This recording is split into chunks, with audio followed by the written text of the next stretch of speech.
안녕하세요. 천운으로 너무도 소중한 것을 되찾은 40대 남자입니다. 여러분께선 운명을 믿으시나요? 이렇게 말하니까 꼭 도를 아십니까? 처럼 들리지만 저는 그 운명이라는 걸 직접 경험해 봤답니다. 운명인지 절 가엾게 여긴 하늘이 내려준 마지막 관용인지 모르겠지만 아무튼 전 그때 일로 완전히 다른 삶을 살게 되었어요. 제 스스로에겐 기적과도 같았던 그때 이야기를 지금부터 여러분께 들려드리겠습니다. 부디 편안하게 들어주셨으면 좋겠어요. 저는 꽤 여유로운 집의 외아들이에요. 아버진 나중에 고위 공무원까지 지낸 분이셨고, 어머니는 약사셨죠. 부모님은 딱 하나 있는 자식인 절 굉장히 애지중지하셨습니다. 문제는 저를 너무 오냐오냐만 하셨다는 거예요.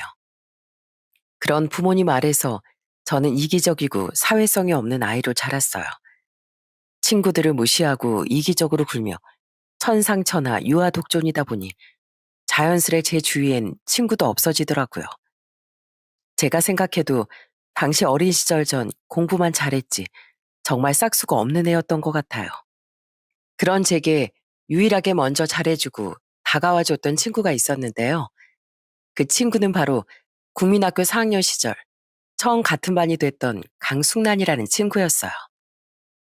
새 학기가 되자마자 제 짝이 된 숙란인 친구가 없던 절 정말 잘 챙겨줬죠. 야, 너 나 좋아하냐? 왜 자꾸 나랑 붙어 다니려고 해?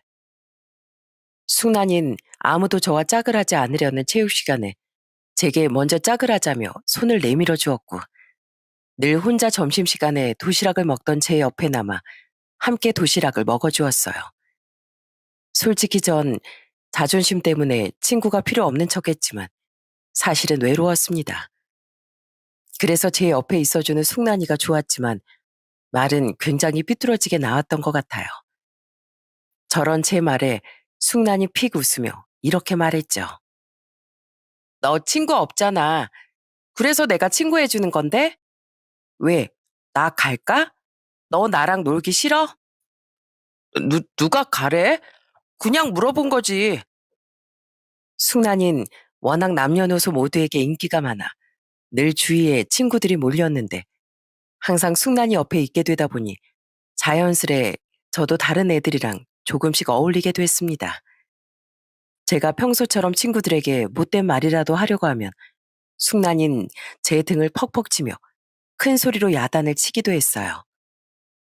으이그, 야 박종구, 네가 그러니까 친구가 없는 거야. 너 때문에 민우가 넘어진 건데 미안하다고 해야지. 왜 넌 잘못 없다고 말하면서 오히려 애를 노려봐? 입장 바꿔서 민우가 널 넘어뜨렸는데 너처럼 행동하면 넌 좋겠니? 네가 뭔데 날 자꾸 가르치려고 들어. 우리 부모님이 난 틀린 거 하나도 없다고 하셨어. 부모님이 여기 계시지도 않는데 네가 잘못했는지 아닌지 어떻게 아시냐? 너 마마보이야? 네가 잘했는지 잘못했는진 지금 네 스스로 생각해야지. 저와 동갑이었건만 숙란인 정말 야무지고 똑똑했습니다. 저처럼 공부만 잘하는 철부지 애랑은 격이 달랐죠. 그런 숙란이 덕에 전 부끄러움도 많이 느끼고 반성도 많이 하게 됐어요. 그땐 너무 어려서 참 솔직하지 못했지만 돌이켜보면 전 그 4학년 때부터 숙란이를 짝사랑하기 시작했던 것 같아요. 야, 박종구, 우리 또 같은 반이네? 중학교 와서도 너랑 같은 반이 될 줄이야. 너무 반갑다. 야, 근데 너 많이 변했다? 친구들이랑도 잘 지내고, 너 그거다. 이 누나가 사람 만들어줘서 그런 거 알지? 숙란인 국민학교 6학년 때와 같은 중학교에 진학 후 2학년 때 저와 같은 반이 됐었습니다. 그때 저는 많이 활달해지고 재수없는 성격도 고쳐 주위에 친구가 꽤 많아졌어요. 숙란인 생글생글 웃으며 제게 장난을 쳤는데 사춘기 때라 그런지 그때도 제 입에선 괜히 틱틱대는 말이 나오더라고요. 웃겨. 이게 원래 내 성격이거든? 그리고 내가 너보다 생일이 2달은 빨라. 누나는 무슨. 사실 그 말과는 달리 전 숙란이에게 많이 고마워하고 있었어요. 만약 숙란이가 아니었다면 전 아마 평생 이기적이고 친구 없는 외톨이로 살았을지도 모르니까요. 중학교 3학년이 되면서 전 이사로 인해 같은 서울의 다른 동네로 전학을 가게 됐어요. 그때 당시엔 휴대폰이 보편화된 시대도 아니었고 숙란인 그 흔한 삐삐조차 없던 애라 우린 자연스레 인연이 끊겼죠. 하지만 혼자서만 오래도록 짝사랑했던 숙란인 아무리 시간이 지나도 제 가슴 속에서 잊혀지질 않더군요. 약대를 다니고 졸업 후 약사가 될 때까지 두어 번 이성과의 만남을 가져보긴 했지만 왜인지 그리 오래 가지 못하더라고요. 강숙란, 너 나 기억해? 나 종국이야, 박종국. 어? 야, 너 오랜만이다. 어쩜 이렇게 어릴 때 그대로냐? 안 그래도 조금 전에 애들한테 들었어. 너희 어머니처럼 약사 됐다며? 멋지다, 야. 그렇게 끝나지 않던 제 짝사랑은 제 나이 34살에 처음 열린 국민학교 동창회에서 꽃을 피울 수 있었습니다. 숙란이를 다시 만난 거죠. 어린 시절과 달리 많이 성숙해졌던 전 그날 이후 절대 숙란이를 놓치지 않았어요. 용기 내어 숙란이와 약속을 잡고 20여 년간 하지 못했던 고백도 하는 등 노력한 끝에 저는 숙란이와 연인이 될 수 있었습니다. 이후 우린 정말 뜨겁게 연애를 했어요. 저는 정말 이 사람 없으면 안 되겠구나 하는 절절한 마음을 숙란이에게 느꼈습니다. 그렇게 전 연애 3년 만에 숙란이에게 청혼을 하게 됐어요. 숙란아, 내가 너 세상에서 가장 행복한 여자로 만들어줄게. 나랑 결혼해 줄래? 진심이야? 반지는 또 언제 샀어? 고마워, 종구가. 근데 너희 부모님이 날 허락해 주실까? 우린 직업 차이도 집안 차이도 너무 많이 나잖아. 숙란이 걱정처럼 솔직히 저도 부모님이 걱정이 되긴 하더군요. 부모님은 제게 거는 기대가 아주 크셨거든요. 아니나 다를까 제가 먼저 숙란이에 대해 말씀드리자 부모님은 거세게 반대를 하셨습니다. 뭐? 부모도 없이 어릴 때부터 할머니 손에서 여동생이랑 자라내라고? 게다가 직업도 뭐 중속이요? 아유, 뒷모가. 이 애비 주위엔 자식들을 재벌집에 시집장가 보냈으면 보냈지. 그런 집안에 결혼시킨 사람은 없다. 이 아빠 명성에 먹칠할 셈이야. 네 아버지 말이 맞아, 종구가. 우리가 널 어떻게 키워서 약사까지 만들었는데 그런 너랑 어울리지 않는 애랑 결혼을 한다고 하니? 우린 절대 결혼 허락 못한다. 아예 인사시키지도 마. 무작정 그렇게 반대만 하지 마시고요. 어머니 아버지. 숙란이 아니었으면 지금의 저도 없을 거라고 말씀드렸잖아요. 숙란이 정말 멋지고 좋은 애예요. 만나보시면 분명 생각이 바뀌실 거예요. 부모님은 5살 때 사고로 부모님을 여인데다 형편도 고만고만하고 직업도 평범했던 숙란이를 절대 며느리로 드릴 생각이 없다고 하셨어요. 하지만 전 부모님을 끊임없이 설득했죠. 숙란이에게 미안해하면서요.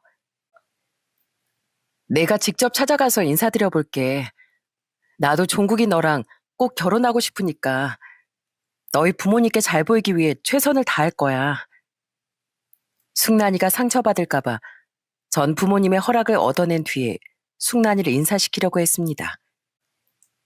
하지만 당찬 숙란인 직접 자신이 저희 부모님께 인사를 드리고 설득을 시켜보겠다고 말했어요. 그런데 결국 부모님은 숙란이를 처음 보시기도 전에 결혼을 허락해 주시고 말았죠.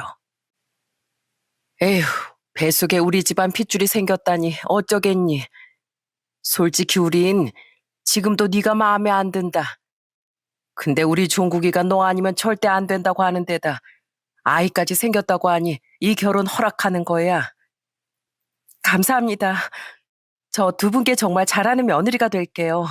믿어주세요. 왜냐하면 바로 얼마 뒤 우린 우리에게 축복받은 생명이 찾아왔음을 알게 됐거든요. 숙란이의 뱃속에 아이가 생겼던 거죠.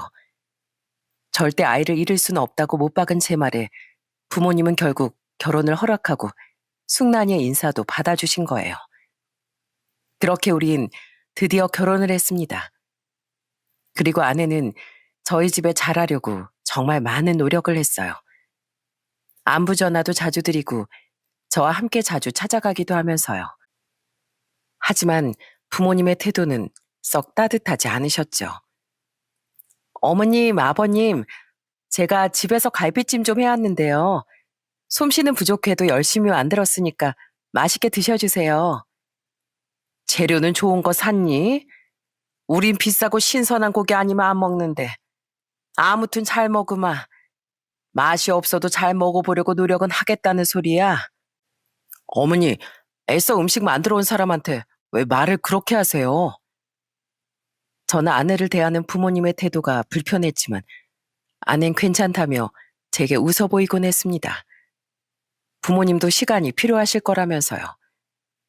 전 그런 아내에게 미안해서도 있지만 아내를 사랑하는 마음에 처가 식구들에게 정말 잘하려고 노력했어요. 결혼 후부터가 아니고 연애 시절에도 저는 종종 아내 집에 찾아가 처제와 아내를 키워주신 할머님께 선물도 드리고 잘해드리곤 했죠. 할머님, 오늘 드신 전복 어떠셨어요? 아주 실하고 맛있었죠? 그래, 내 그렇게 토실토실한 전복은 처음 먹어봤네, 박서방. 근데 매번 너무 비싼 음식만 사주는 거 아니야? 고마워서 나도 뭐라도 더 해주고 싶은데 이 늙은이가 뭐 해줄 게 있어야지. 아유, 저희 집사람을 이렇게 잘 키워주셨는데 그거 이상으로 뭘 더 해주세요. 그냥 오래오래 건강만 하세요, 할머님. 우리 다음엔 바다 보러 갈까요, 할머님? 저번엔 남해로 갔으니까 이번엔 동해로 가요. 이 손주 사이가 아주 편안히 모시겠습니다. 처제, 자, 타. 어머, 형부, 우리 회사까진 어쩐 일이세요? 그제 처제 언니랑 말다툼했다며? 처제 성격에 그런 걸 주변에 하소연하고 다닐 사람도 아니고 혼자 속상해하고 있을 것 같아서 위로해 주려고 왔지. 처제 언니 뒷담화도 같이 해주고 우리 오늘은 우리 집사람 빼고 둘이서만 맛있는 거 잔뜩 먹고 들어가자. 언니 뒷담화요? 좋죠. 역시 우리 형부가 최고라니까. 저도 알아요. 언니가 저 걱정해서 이런저런 잔소리하는 거라는 거. 근데 언닌 가끔 잔소리가 너무 과해서 문제예요. 고작 우리 3살 차인데 언닌 제가 아직도 어린애인 줄 안다니까요. 참 인간적이고 따뜻한 처가 식구들이 전 진심으로 좋았습니다. 그랬기에 연애 시절부터 더 자주 찾아가 처가 식구들과 시간을 보내길 좋아했던 거죠. 뿐만 아니라 저는 특히 날이 갈수록 연로해지시는 할머님의 건강도 열심히 챙겼어요. 약사로서 노인에게 좋은 영양제를 추려 사다 드렸고 비싼 종합 건강검진도 시켜드리면서 말입니다. 여보, 짜잔. 당신 며칠 전부터 먹고 싶어 했던 파스타야. 맛있겠지? 쉬는 날인데 늦잠 좀 자지. 언제 일어나서 이런 걸 준비했어. 에이, 사랑하는 당신이랑 우리 아이를 행복하게 해주기 위해서라면 잠 같은 건 1년 안 자도 돼. 또 오버한다. 어디 그럼 맛 좀 볼까? 어, 너무 맛있어, 여보. 정말? 아, 다행이다. 앞으로 먹고 싶은 거 있으면 다 말만 해. 내가 평생 만들어줄 테니까. 누구보다 소중한 존재인 아내에게 제가 잘했던 건 말할 것도 없었습니다. 이렇게 행복한 결혼 생활을 하며 이젠 부모님만 제 아내에게 차츰 마음을 열어주시면 모든 게 완벽할 거라고 생각했어요. 하지만 우리의 결혼 생활은 결코 순탄하게 흘러가지 않더군요. 미안해, 여보. 우리 아이 내가 끝까지 지켜주지 못했어. 아내는 임신 6개월 만에 유산으로 아이를 잃고 말았습니다. 그렇게 아이를 떠나보낸 후 아내는 정말 많이 힘들어했어요. 저는 그런 아내의 몸과 마음을 회복시키기 위해 아내를 살뜰히 보살폈죠. 하지만 날이 갈수록 아내는 힘들고 우울해하더군요. 시간이 흐른 어느 날 전 아내를 자꾸 그렇게 만든 원인을 알게 됐어요. 여보, 사실 나 어머님, 아버님 때문에 너무 힘들어. 가뜩이나 우리 아이 잃은 것도 너무 슬프고 속상한데 두 분 때문에 정말 미칠 것 같아. 뭐? 그게 무슨 소리야? 어느 날 눈물을 흘리며 이야기를 털어놓던 아내의 말을 듣고 저는 소스라치게 놀라고 말았어요. 그동안 아내를 힘들게 만든 사람은 바로 저희 부모님이더라고요. 어머님하고 아버님, 내가 유산한 후에 번갈아 가면서 자꾸 전화를 하셨어. 처음에 위로하시려는 줄 알고 받았더니 그게 아니더라. 두 분은 이제 걸림돌인 아이도 없는데 당신이랑 하루빨리 이혼하라고 날 종용하셨어. 내가 죄송하지만 그럴 수 없다고 하니까 어머님이 글쎄 뭘 하셨는지 알아? 뭐라고 하셨는데? 내 씨가 나빠서 애가 유산된 거래. 그리고 난 애를 잃은 것처럼 앞으로도 당신 앞에 부름만 가지고 올 팔자 더러운 애니까 당장 당신 옆에서 떨어지라고 하시더라고. 나 정말 크게 상처받았어. 너무 놀라서 심장이 쿵쾅대더군요. 아내는 그동안 제 부모님에게 날이 바짝 선 말들로 이혼을 강요당했던 거예요. 아내는 제 부모님이 저 몰래 아내에게 뱉어낸 가시 같은 말들을 털어놓으며 서럽게 흐느꼈습니다. 그걸 대체 왜 나한테 말을 안 했어? 왜 그걸 듣고만 있었냐고. 당신 맨날 당신 부모님 때문에 나한테 미안해 했잖아. 당신도 우리 아이 잃어서 속상할 텐데 나 챙겨준다고 힘든 티도 못 냈던 거 다 알고 있어. 그런 당신에게 어머님 아버님으로 인한 속상함까지 얹어주고 싶지 않아서 그냥 혼자 참았던 거야. 그럼 전화라도 받지 말지 그랬어. 솔직히 나 바보 같다고 해도 좋은데 어머님 아버님이 무서워. 내가 태어나서 만나본 사람 중에 가장 드세고 기가 센 분들이란 말이야. 전화 안 받으면 문자를 계속 보내시는데 그게 더 스트레스 받고 무서워서 그냥 전화를 받았었어. 근데 이젠 더 이상 혼자 삭힐 수가 없을 정도로 힘들어서 이렇게 당신한테 털어놓는 거야. 여보, 당신도 혹시 이제 나랑 이혼하고 싶어? 그걸 말이라고 해? 내가 어떻게 당신 없이 살 수 있겠어? 걱정하지 마, 여보. 내가 꼭 지켜줄 테니까. 그동안 우리 부모님 때문에 많이 힘들었지? 내가 미안해. 지켜주지 못해서. 저는 아내에게 울며 사과한 후 곧장 부모님을 찾아갔습니다. 그리고 난생 처음 부모님께 소리를 바락바락 지르며 화를 냈어요. 괜히 아내에게 피해가 갈까봐 거짓말로 아내를 감싸기도 하면서요. 어떻게 제 아내한테 그런 무서운 말들 하실 수가 있어요? 두 분도 자식 있는 부모인데 어떻게 아이 잃은 사람한테 씨가 나빴다느니 팔자가 사납다느니 하는 말을 하면서 이혼을 강요하냐고요? 너 나랑 네 엄마한테 지금 소리 지르는 거냐? 코 기집애가 그걸 또 너한테 일렀어? 아주 애를 잃은 것도 모자라 부모 자식 사이까지 갈라놓으려 하는 불려우로구나. 제가 집사람 휴대폰 자동 통화 녹음 목록 훔쳐보고 알게 된 거예요. 그리고 잘못은 애초에 어머니 아버지가 하셨으면서 왜 저희 집사람을 욕하세요? 전 집사람이랑 절대 못 헤어지니까 제발 사람 좀 그만 괴롭히세요. 안 그래도 많이 힘들어하고 있는 사람이라고요. 종국이 너. 아유 언제까지 그 기집애만 감싸면서 속상해하는 네 부모는 안중에도 없어 할 거야? 나랑 네 아빠는 다 널 위해서 이러는 거야. 주위에 집안 좋고 능력도 좋은 여자들이 널렸는데 왜 자꾸 별 볼 일 없는 그 기집애한테만 목을 매? 이제 애도 없으니까 정신 차리고 이제라도 이혼하고 좋은 혼처 찾자. 어? 사람을 왜 그렇게 조건으로만 보고 판단하세요? 그동안 집사람이 두 분께 잘하려고 얼마나 많이 노력했어요. 그 모습을 볼 때마다 제가 집사람한테 얼마나 미안했는지 아세요? 분명 말씀드리는데 전 집사람하고 이혼할 생각 절대 없어요. 아시겠어요?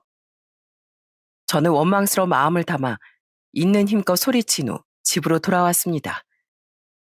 이후 전 아내가 상처받을까봐 부모님 집에 가지도 않았어요. 부모님의 전화를 절대 받지 말고 문자가 와도 보지 말라며 아내에게 신신당부하기도 했죠. 제가 지켜줄 테니 저희 부모님을 무서워할 필요는 절대 없다면서요. 그렇게 한동안 잠잠한 것 같더니 어느 날은 아내가 펑펑 울며 제게 이러는 겁니다. 당신 부모님 정말 너무한 거 아니야? 당신 부모님 얼마 전에 나 찾아와서 1억 줄 테니까 당신 옆에서 제발 떨어지라고 하시더라. 나 같은 사람한테 이 돈이면 가분하지 않냐면서 말이야. 너무 모멸스러웠는데 이걸 말하면 내가 진짜 당신하고 당신 부모님 사이를 완전히 갈라놓는 것 같아서 말을 못했었거든. 당신이 나 때문에 어머님 아버님이랑 멀어진 것 같아서 나 너무 죄책감 느꼈었단 말이야. 두 분이 그랬어. 난 화목했던 가족 사이를 갈라놓은 불행의 불씨라고. 절대 아니야, 여보. 왜 잘못은 두 분이 하고 있는데 죄책감은 당신이 가지는 거야. 기다려. 내가 당장 달려가서. 그게 끝이 아니야. 내가 돈을 안 받으니까 어머님 아버님이 이젠 할머니까지 찾아가셨었대. 나랑 당신이랑 좀 헤어지게 만들어달라고 나한테처럼 1억을 준다고 하셨대. 물론 할머니 그 돈을 받진 않고 놀라서 나한테 전화하신 거야. 어떻게 우리 할머니한테까지 그런 모욕을 주실 수가 있어? 나 정말 할머니께 너무 죄송하고 괴로워. 큰 충격을 받았습니다. 부모님은 아내뿐 아니라 할머님까지 이번엔 돈으로 회유를 하려고 했던 거예요. 저는 당장 처가로 달려가 할머님 앞에 무릎을 꿇었습니다. 그리고 진심으로 사죄를 했어요. 그런 제게 할머님은 한숨을 쉬며 이렇게 말하셨죠. 에휴, 우리 숙난이가 자네 집에서 환영받지 못했다는 건 대충 알고 있었다만 이 정도일 줄은 몰랐네. 자네가 무슨 잘못이 있겠냐마는 손녀들을 애지중지 키운 할미 입장에서 정말 개탄할 일이야. 자네 부모는 내가 소금을 뿌려가며 쫓아냈네. 너무 서운해하지 말게. 그리고 자네랑 숙난이가 서로 얼마나 애틋해하는지 아니까 헤어지라고는 말 못하겠지만 우리 숙난이 좀 제발 잘 지켜주게. 그날 할머님께 눈물로 용서를 빈 뒤 저는 다시금 부모님을 찾아가 집을 뒤집어 엎어버렸습니다. 두 분 돈이 그렇게 많으세요? 그래서 사람을 이번엔 돈으로 회유하려고 하신 거예요? 자식인 제 앞에서 부끄럽지도 않으세요? 네? 어디까지 절 수치스러운 죄인으로 만들어야 속이 시원하시겠어요? 대체 왜 절 이렇게 괴롭히시냐고요? 우리가 오죽했으면 이러겠니? 걔 네 앞길을 영원히 망칠 거야. 너보다 훨씬 오래 산 우리 눈엔 다 보여. 말로 못 알아먹는 것 같으니 이번엔 좋게 좋게 설득하려고 했건만 고 기집애가 보통 독한 게 아니구나. 아주 널 단단히 홀려놓고 안 놓아주고 있어. 심지어 부모님은 이후 아내의 직장 앞을 찾아가 괴롭히기까지 하셨습니다. 인생 더 고달파지기 싫으면 빨리 이혼하라면서요. 아내에게 그 이야기를 듣고 기겁한 전 한동안 약국문까지 닫고 아내 회사 앞을 지키고 있었어요. 그 결과 이혼을 종용하기 위해 퇴근 시간에 맞춰 아내를 찾아갔던 부모님을 몇 번이나 먼저 발견하고 막아낼 수 있었죠. 전 그렇게 아내를 지키기 위해 최선을 다했습니다. 하지만 아내 끊임없이 지쳐갔던 모양이었어요. 결국 결혼한 지 1년 반쯤 됐던 어느 날 아내는 제게 이혼하자고 하더라고요. 나 너무 힘들어. 이건 살아도 사는 게 아니야. 미안한데 여보, 우리 그만 이혼하자. 내가 행복해질 수 있는 방법은 이 집안을 벗어나는 일밖에 없는 것 같아. 나 때문에 우리 할머니도 너무 속상해 하시잖아. 여보, 내가 더 잘할게. 어? 내가 더 열심히 당신 지켜줄게. 할머님께도 더 사죄드리고 잘하려고 노력할게. 아니, 그냥 나 아예 부모님하고 인연을 끊을게. 그 다음에 우리 부모님이 모르는 곳으로 아예 이사 가서 살자. 어? 그러니까 제발 이혼하자는 말은 하지 마. 내가 당신 없이 어떻게 살아? 아니, 부모 없는 서름을 잘 아는 내가 어떻게 부모 자식의 연을 끊으라고 말할 수 있겠어? 지금까지만 해도 난 충분히 당신하고 당신 부모님 사이를 갈라놨어. 난 그렇게 집안을 망친 여자라고 당신 부모님한테 더는 욕먹고 싶지도 않고, 이젠 제발 평범하고 평온하게 좀 살고 싶어. 여보, 나 요새 사실 정신과에도 다녀. 너무 우울하고 힘들어서. 제발 나 좀 살려줘. 나 좀 제발 놓아줘. 저는 엉엉 울고 매달리며 그런 아내를 붙잡았습니다. 하지만 제가 부모님과 인연을 끊겠다고까지 해도 아내의 마음은 이미 확고하더라고요. 저는 결국 아내를 놓아줄 수밖에 없었어요. 힘들어서 정신과까지 다니게 된 아내의 망가진 마음과 스트레스 때문에 말라도 너무 말라버린 아내의 몸을 보니 더는 욕심을 부릴 수가 없겠더라고요. 아내가 더욱 불행해지지 않게 하기 위해 전 아내를 놓아줘야만 했습니다. 저는 아내를 눈물로 보냈고 할머니과 처제와도 눈물의 작별을 해야 했죠. 아이고, 잘했다 우리 아들. 그래, 아직 늦지 않았어. 이 엄마가 주위에 좋은 새 혼처 있나 얼른 알아보마. 우리 아들이 이제야 올바른 길로 가게 됐구나. 우리 오랜만에 셋이 술이나 한잔할까? 오늘 위스키가 아주 달겠구나. 아내와 제가 갈라서자 부모님은 경사가 난 듯 좋아하시더군요. 하지만 전 그런 부모님을 싸늘한 눈으로 보며 절연을 통보했어요. 제가 이혼하면서 포기한 가족은 아내뿐만이 아니에요. 전 이제 두 분도 안 보고 살 겁니다. 그러니까 앞으로 두 번 다신 이 아들 찾지 마세요. 뭐? 총구가 그게 무슨 소리야? 너 아직도 이 엄마랑 아빠 마음을 모르겠어? 우린 다 널 위해서 그런 거야. 우리가 얼마나 널 힘들게 낳고 키웠는데 수준이 안 맞아도 적당히 안 맞는 집안애였어야지 걔가. 사람 수준을 돈과 직업으로만 판단하는 두 분 잣대가 결국 저랑 집사람을 망가뜨린 거예요. 두 분이 절 사랑으로 키우셨다는 건 알지만 제 아내 또한 할머님의 누구보다 소중한 보물인 사람이에요. 남의 자식을 함부로 무시하고 괴롭힌 죄, 두 분의 자식인 절 잃는 걸로 돌려받는다고 생각하세요. 그리고 자꾸만 제 아내에게 불행의 불씨라고 하셨는데 저와 두 분 사이를 갈라놓은 건 두 분 자신이세요. 그동안 키워주셔서 감사했습니다. 안녕히 계세요. 예, 총구가. 저는 저를 붙잡는 부모님을 뒤로하고 부모님 집을 나왔습니다. 이후 전 부모님이 찾아오시지 못하도록 아예 이사를 했어요. 그리곤 매일같이 술을 달고 살았죠.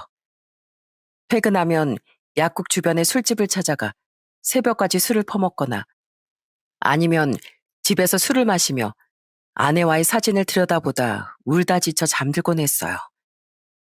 여보, 이때 우리 참 행복했었는데 어쩌다 우리가 이렇게 됐을까? 왜 내 전화를 안 받는 거야? 당신은 나 없이 지낼 만한 거야? 보고 싶어, 여보. 술을 잘 하지 않던 전엔 미처 몰랐는데 사람이 너무 괴로우니 술을 찾게 되더군요. 어떻게든 잠에 들기 위해서요. 그래서는 안 되지만 저는 숨이 턱턱 막히는 괴로움에 아내에게 전화를 해보기도 했습니다. 하지만 아내는 저와의 연락을 아주 냉정하게 딱 끊어버렸어요. 결국 제가 할 수 있었던 건 죄송하게도 할머니께 전화해 하소연을 하는 일뿐이었죠. 전 그렇게 딱 한 번 할머니께 전화를 드려서 진상을 피웠는데 그때 할머님은 그런절 조용히 달래주셨습니다. 할머님, 잘 지내세요? 혹시 숙난이는 어떻게 지내요? 밥은 잘 먹나요? 좀 웃기도 하나요? 숙난이가 제 전화를 안 받아요, 할머님. 제가 숙난이한테 전화할 자격 없다는 건 아는데요. 저 정말 숨을 못 쉬겠어요. 그냥 다 잊고 잘 살게 박서봐. 숙난이도 잘 지내고 있으니까 자네도 이젠 자네 인생 살아. 아쉽고 슬프지만 어쩌겠나. 결국 이렇게 인연이 아니었던 것을. 술 마신 것 같은데 술도 적당히 마시고 못 망가져. 그렇게 폐인처럼 살며 저는 살도 10kg가량이나 빠져버렸어요. 밥도 안 먹고 잠도 잘 못 자며 술만 달고 살았으니까요. 그렇게 이혼 후 3개월쯤 지났던 어느 날이었습니다. 그날 전 일이 끝난 후 물레역으로 가기 위해 버스를 타고 이동하고 있었어요. 맨날 혼자서 무슨 청승이냐며 친구 녀석이 절 불러냈거든요. 같이 술을 마시자면서요. 모든 의욕이 없을 때라 친구의 제안이 귀찮았지만 그래도 고마운 마음에 억지로 몸을 버스에 실었던 거죠. 술을 마시러 가는 길이니 차는 두고서요. 그런데 그건 신이 절 불쌍히 여겨 내려준 마지막 기회이자 선물이었더군요. 어? 어? 창가에 앉아 무심히 창밖을 보고 있던 전 눈앞의 광경에 눈이 점점 휘둥그레졌습니다. 당시 버스가 정차해 있던 곳은 목적지보다 몇 정거장 앞이었던 한 버스 정류장이었어요. 그런데 그 정류장 의자에 낯이 굉장히 익은 사람이 웅크리고 앉아 있더라고요. 서서히 눈에 초점이 들어온 전 그 사람이 바로 3개월 전 이혼한 제 아내라는 걸 깨달았습니다. 아무리 연락을 해도 제 연락을 받지 않던 바로 그 아내 말입니다. 그 순간 버스가 문을 닫고 막 출발을 하려고 하더군요. 그리움이 뻥 터져버린 전 황급히 자리에서 일어나 기사님께 소리쳤어요. 기사님, 잠시만요. 저 내릴게요. 차 좀 세워주세요. 그렇게 급하게 세워진 버스에서 내린 뒤 전 천천히 아내 옆으로 다가갔습니다. 떨리는 목소리로 아내를 부르면서요. 여보, 왜 여기 있어? 여긴 어쩐 일이야? 어? 당신이 왜 여기에? 난 그냥 외근 끝나고 퇴근하려고. 난 어디 가는 길에 당신을 보고 버스에서 내렸어. 근데 여보, 어디 아파? 왜 이렇게 안색이 안 좋아? 세상에 이 땀 좀 봐. 안 되겠다. 병원 가자. 얼른. 그런데 아내의 상태가 어딘가 굉장히 나빠 보이더군요. 아내는 힘이 하나도 없었고 안색도 파리했어요. 게다가 무슨 땀을 그렇게 많이 흘리는지 딱 봐도 아내의 몸엔 문제가 있어 보이더라고요. 약사인 전 한눈에 아내가 환자라는 걸 알아봤습니다. 자세히 보니 아내는 그냥 웅크리고 있는 게 아니라 거의 축 늘어져 있는 상태였어요. 반가움이고 뭐고 아내의 걱정에 눈이 뒤집힌 전 얼른 아내를 데리고 택시를 잡았습니다. 됐어. 그냥 가. 나 괜찮아. 병원 가더라도 내가 알아서 갈게. 지금 제대로 앉아있지도 못하면서 왜 그렇게 자존심을 부려? 그냥 내가 알아서 한다니까. 그냥 내 말 들어. 사람들 앞에서 이렇게 쓰러지는 것도 민폐인 거 몰라? 잔말 말고 빨리 와. 택시! 택시! 그 와중에 그냥 가라는 아내와 저는 실랑이까지 해야 했어요. 결국 전 아내를 병원에 데리고 가기 위해 모진 말까지 내뱉은 후에야 아내를 병원에 데려갈 수 있었죠.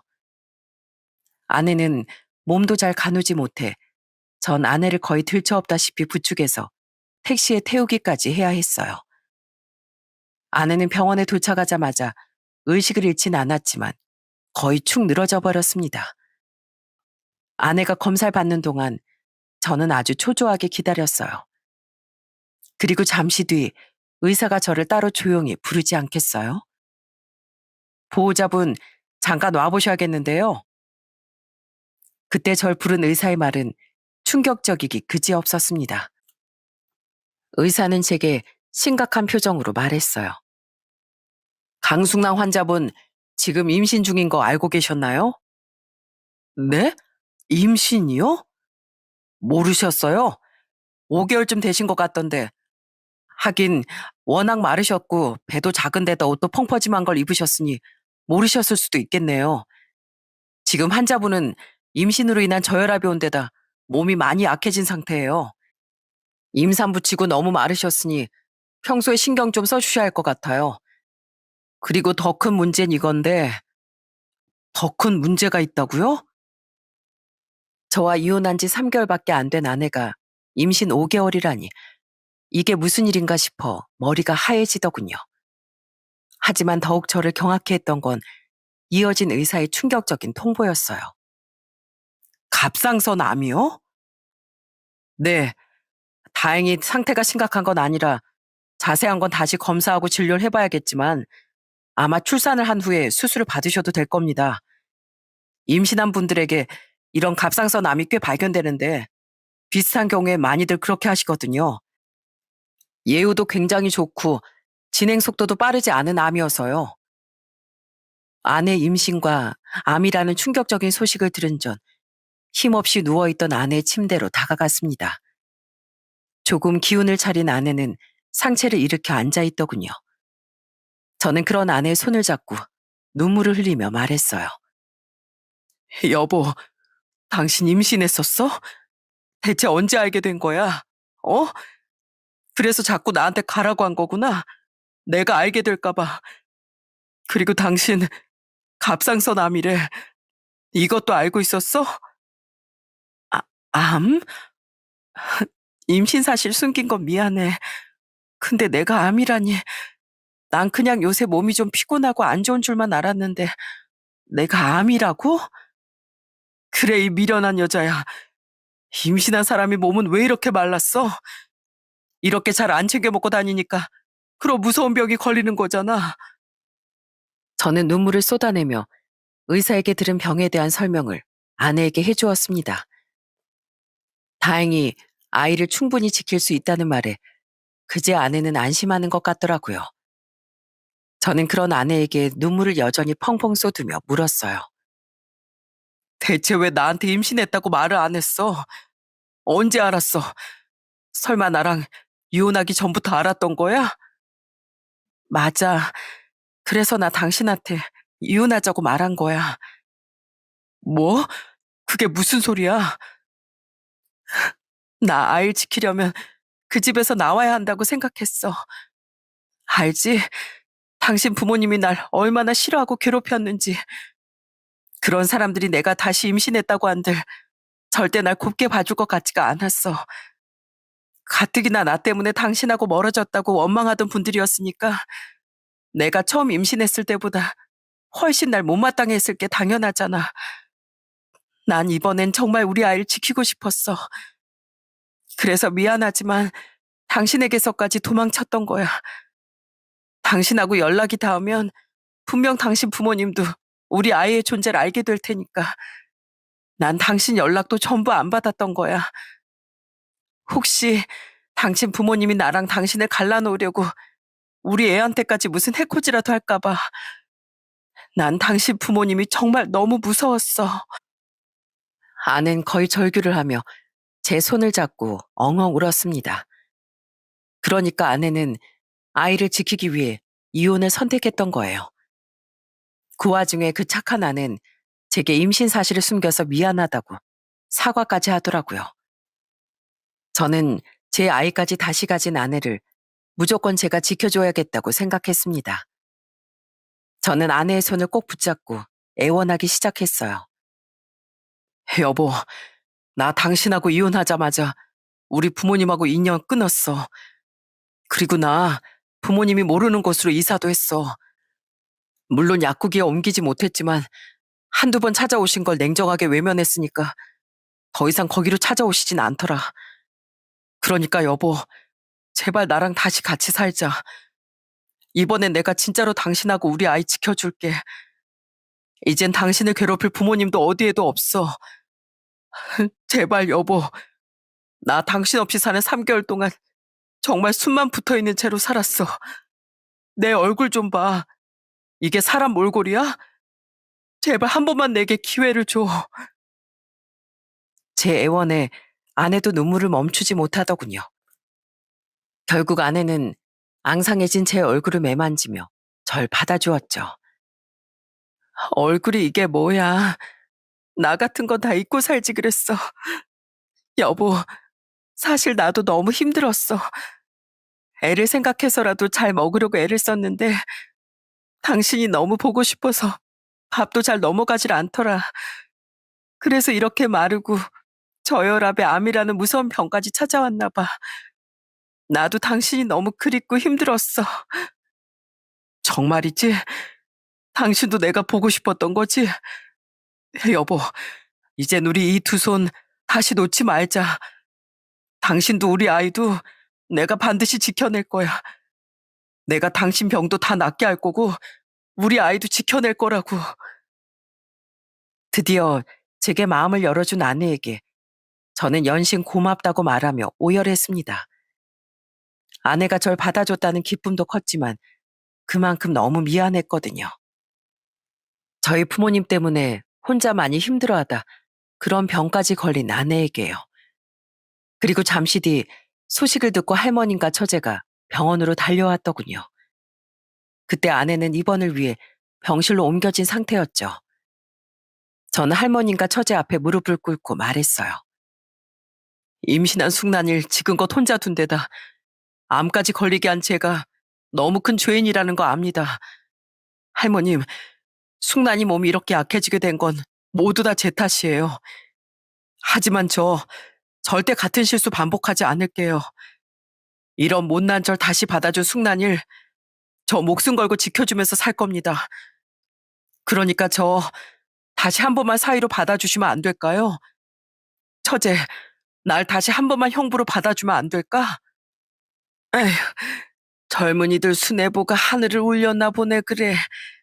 그러니 그런 우연으로 서로 이렇게 다시 마주친 게지. 그래, 어디 다시 한번 잘 살아보게. 나도 임신한 몸으로 매일 울고 밥도 잘 못 먹던 우리 숙난이 보면서 가슴이 이만저만 찢어지는 게 아니었어. 그래도 이게 운명이겠거니 하고 지켜만 봤던 거야. 그리고 만약 오늘 자네를 만나서 병원에 오지 않았더라면 우리 숙난인 암에 걸린 사실도 아주 늦게 알았을 거 아닌가. 자넨 우리 숙난이에게 귀인이나 다름없네. 감사하게도 할머님은 못난 손주 사이를 따뜻하게 품어주셨습니다.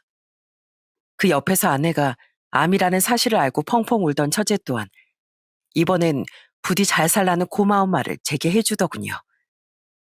자격 없는 절 받아준 처가 식구들과 아내에게 너무 고마워. 전 고개를 떨군 채 오래도록 흐느꼈어요. 아내는 3일 정도 안정을 위해 입원을 했고 그 뒤 저는 아내와 다시 재결합했습니다. 아내는 이사 후 혼자 살고 있던 제 집으로 다시 들어와 살기 시작했죠. 출산 후 수술을 진행하기로 한 아내는 임신 기간 동안 암의 경과를 보기 위해 주기적인 검사를 받으러 다니게 되었어요.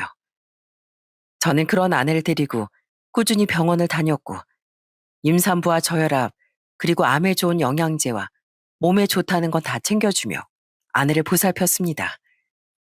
제게 짐이 되기 싫다는 아내를 설득해 일까지 그만두게 하면서요. 당신 몸 상태가 이런데 일은 무슨 일이야. 이럴 때 당신 지켜주려고 내가 돈을 잘 버는 거 아니겠어? 당신이 짐이라니 가당치도 않아. 늘 말했듯이 당신은 내 목숨이고 살아가는 이유야. 난 그걸 당신하고 헤어져 있는 동안 뼈저리게 깨달았어. 그러니까 진짜로 날 위한다면 일 그만두고 건강부터 생각해. 부탁이야.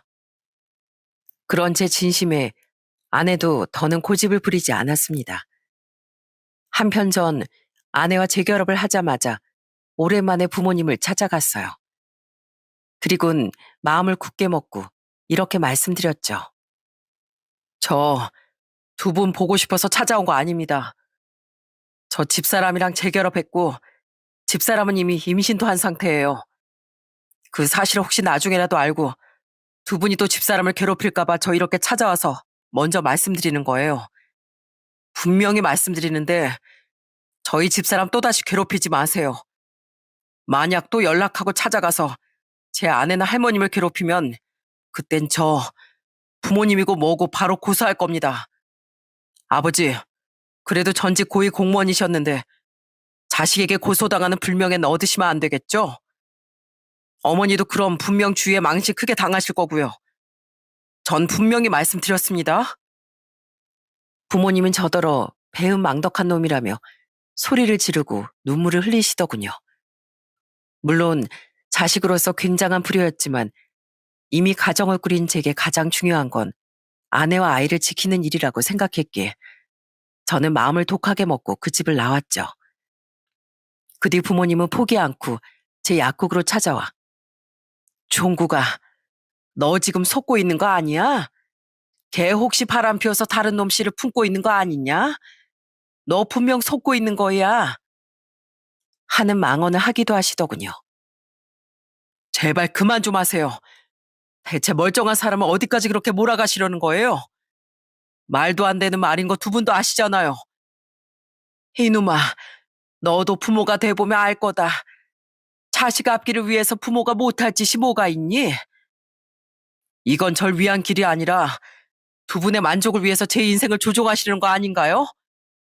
두 분겐 죄송하지만 전 제 아내를 지켜야겠습니다. 그러니까 제가 정말 소중하셨다면 애초부터 제 아내를 괴롭히지 마셨어야죠. 제가 뭘 소중하게 생각하고 어떤 인생을 살고 싶은지 무시하는 부모님은 저도 더는 거부하겠습니다. 저는 그런 부모님에게 맞서 싸웠습니다. 결국 부모님은 절 포기하고 약국에도 찾아오지 않게 됐죠. 그렇게 아내와 재결합한 지 3년이 지난 지금 전 아내와 아들과 아주 행복하게 살고 있어요. 언제 10kg나 빠졌던 사람인지 모를 만큼 저는 살도 포동포동하게 올랐답니다. 주부가 된 아내가 어찌나 아이와 제 음식을 푸짐하게 차려주는지 제 살은 마치 행복만큼이나 두툼해졌어요. 여보, 이제 나 그만 좀 먹여. 나 벌써 우리 제외했을 때보다 15kg나 쪘어. 지금 딱 보기 좋아. 잘 먹으면서 운동하면 되지. 우리 아들, 아빠 하나도 안 뚱뚱하지? 멋있지? 아빠 멋있죠. 아빠 최고. 아낸 출산 후 수술을 받고 무사히 건강을 회복했습니다. 하지만 완치 판정을 받으려면 멀었기에 아내는 지금도 꾸준히 검진을 받으며 지내고 있어요. 저는 그런 아내의 건강을 위해 남편이자 약사로서 최선을 다해 노력하고 있죠. 아이고, 우리 집엔 오늘도 행복이 넘치는 소리가 들리는구만. 할머님, 노인정 다녀오셨어요? 아직 집에 안 오신 줄 알았으면 제가 모시고 들어올 걸 그랬네요. 아파트 상가에서 집까지 코앞인데 모시러 오긴. 자네도 참 항상 유난일세. 저와 아내는 2년 전부터 더 넓은 집으로 이사한 후 할머님도 함께 모시고 살고 있습니다. 처제가 결혼하며 연세가 많이 드신 할머님을 혼자 두기 너무 걱정됐거든요. 아내를 꼭 닮으셔서 저에게 짐이 되기 싫다고 어찌나 고집을 부리시던지 합가를 위해 설득하느라 얼마나 제가 애를 먹었는지 모릅니다. 다행히 할머님은 여전히 정정하시고 처제 또한 좋은 남자에게 시집간 후 아주 행복하게 잘 살고 있답니다. 한편 얼마 전 아주 오랜만에 부모님께 연락을 받았어요. 오랜만에 걸려온 어머니의 전화를 그냥 무시하기 어려워 받아본 전 그만 깜짝 놀라고 말았죠. 종구가 잘 지냈니? 우리 며느리랑 손주도? 네 메신저 프로필 사진 보니까 우리 손주가 널 참 많이 닮았더구나. 종구가 이 엄마랑 네 아버지가 잘못했다. 이젠 정말 며느리도 괴롭히지 않을 테니까 우리랑 다시 만나고 지내면 안 되겠니? 너도 너무 보고 싶고 한 번도 못 알아본 손주도 보고 싶구나. 우리 너무 외롭다. 어머니는 이제 와서 후회한다며 흐느끼시더군요. 저와 사진으로 본 손주가 너무 보고 싶다면서요. 어머니는 집안 대를 이어야 하지 않겠냐며 이젠 손주를 낳은 제 아내도 인정하겠다고 말씀하셨죠. 하지만 저는 그런 어머니께 씁쓸한 마음으로 이렇게 말했어요. 이제 와서 아무 일도 없었던 것처럼 잘 지내기엔 제 아내가 너무 큰 상처를 받았어요. 우리에겐 조금 더 시간이 필요할 것 같네요. 그게 얼마나 걸릴지 모르겠지만은요. 저흰 지금 너무 행복해요. 그러니까 혹시라도 찾아와 이 행복을 깨지 말아주세요. 죄송합니다. 이렇게 말하고 전화를 끊은 뒤 전 아직까지 아내에게 그때 일을 말하지 않았습니다. 괜히 부모님에 대해 말했다가 겨우 아문 아내의 상처가 들쑤셔질까 봐요. 부모님과 우리의 관계가 언제 회복이 될지, 아니, 회복이 될 수 있을지 모르겠지만 저는 우선은 이대로 지금의 행복을 지키며 살아가려고 해요. 상처는 치유되지만 흉터는 남는다. 그러나 흉터는 삶의 흔적이 된다는 말이 있습니다. 부모님께서 아내뿐 아니라 제 가슴에까지 남긴 상처는 오래도록 쉽게 사라지지 않을 것 같아요. 하지만 언젠간 아내와 희미해진 흉터를 뒤돌아보며 웃을 수 있는 날이 오기를, 그리고 그날이 검은 머리 파풀이 될 때까지 오래오래 계속되길 바라며 살아가려고 합니다. 두 번 다시 일어선 안 될 아내와 제 아들을 지켜주면서요. 만약 그날 그 버스 정류장에서 아내를 보지 못했다면 지금 전 어떻게 살고 있을까요?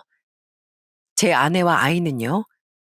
정말 상상도 하고 싶지 않을 만큼 슬프고 끔찍할 것 같아요.